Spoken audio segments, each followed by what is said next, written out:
In 403, the Roman Empire withdrew its last troops from Britain, bringing nearly 4 centuries of Roman rule to an end.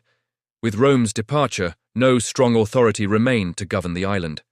Into this power vacuum moved new groups from the European mainland, most notably the Angles and Saxons, whose settlement gave rise to what historians call the Anglo Saxon period. Early Anglo-Saxon England was politically fragmented and materially simple, but intellectual life revived relatively quickly through the work of Christian missionaries who reintroduced literacy and learning. Politically, however, England remained divided into a patchwork of small kingdoms. During the 9th and 10th centuries, repeated invasions by Danish Vikings forced these kingdoms to cooperate for survival. Under the leadership of King Alfred the Great, the Anglo-Saxons united against the Vikings, and England emerged as a single political entity.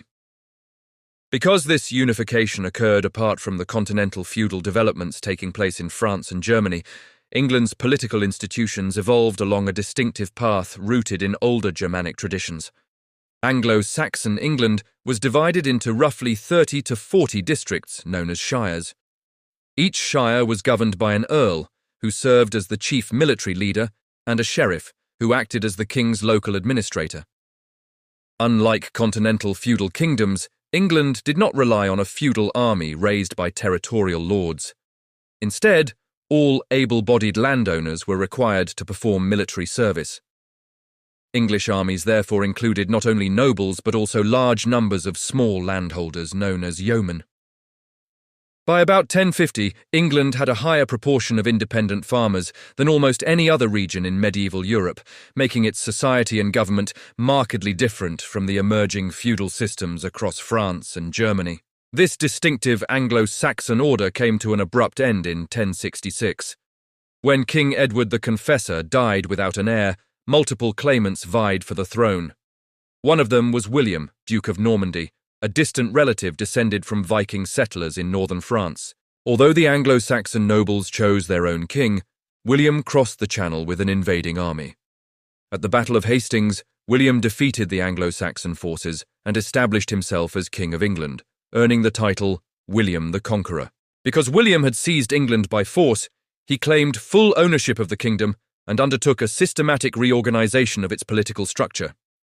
In doing so, he created what was arguably the most advanced and effective state in Western Europe at the time. William allowed some English nobles to retain their lands in exchange for taxes and loyalty, while distributing most of the kingdom among his Norman followers as fiefs. Crucially, however, all castles and fortifications remained under the king's direct control, and private warfare among vassals was strictly forbidden.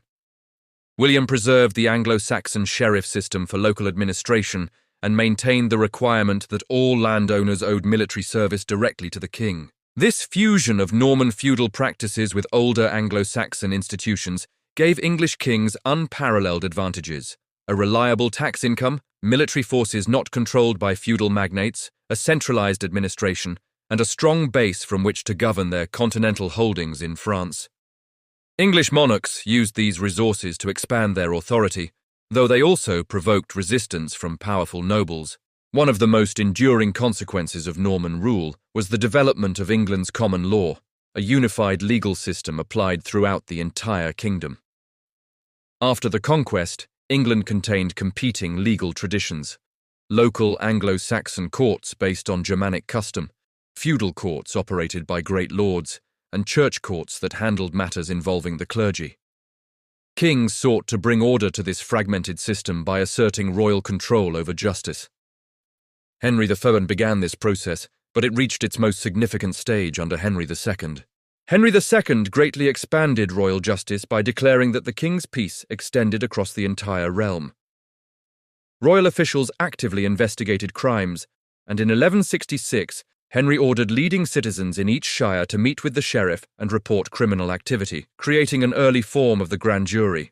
He also introduced the use of 12 impartial men to investigate cases, laying the foundation for trial by jury. Although Henry conceded that clergy accused of crimes would be tried in church courts, common law emerged as the most popular and widely used legal system in England. As royal authority expanded, noble resistance intensified.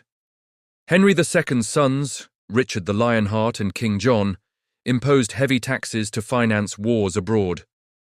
Richard was admired as a warrior, but his frequent absences limited domestic stability. John, by contrast, was deeply unpopular.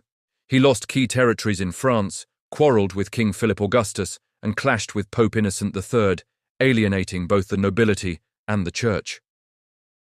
After a humiliating military defeat, English nobles and the Archbishop of Canterbury forced John to accept the Magna Carta in 1215. The Magna Carta reaffirmed traditional feudal rights, required the king to consult his leading nobles before imposing new taxes, prohibited the denial of justice, and, most importantly, declared that the king himself was subject to the law. In doing so, it raised a fundamental political question. Would England be governed by absolute royal authority or by the collective rights of the nobility? Over time, the answer was neither extreme, but compromise. This compromise took institutional form in the growth of Parliament. English kings had long consulted their leading subjects, a practice formalised by William the Conqueror in the Curia Regius, or King's Council. During the 13th century, these meetings increasingly came to be known as parliaments. They advised the king, participated in judicial decisions, and communicated the opinions of the realm's leading figures. After the Magna Carta, royal consultation before taxation became an expectation rather than a courtesy. While Henry III frequently ignored this expectation, his successor Edward I embraced a different strategy. In 1295, Edward summoned what became known as the Model Parliament, which included not only nobles and bishops, but also 2 knights from each shire and 2 representatives from major towns. Although this early parliament did not yet legislate independently, it granted legitimacy to royal decisions and steadily gained influence. Over the following centuries, Parliament evolved into a true legislative body, with laws requiring both parliamentary approval and royal consent. By the late Middle Ages, England had followed a path distinct from its continental neighbours. France achieved strong centralisation under powerful monarchs, while Germany failed to centralise at all. England, shaped decisively by the Norman Conquest, developed a system of shared power between king and subjects. English kings were stronger earlier than rulers elsewhere, but their divided attention, especially their continental possessions, slowed absolute centralisation. The result was a political system that advanced unevenly, but ultimately produced a lasting balance between royal authority and the rights of the governed.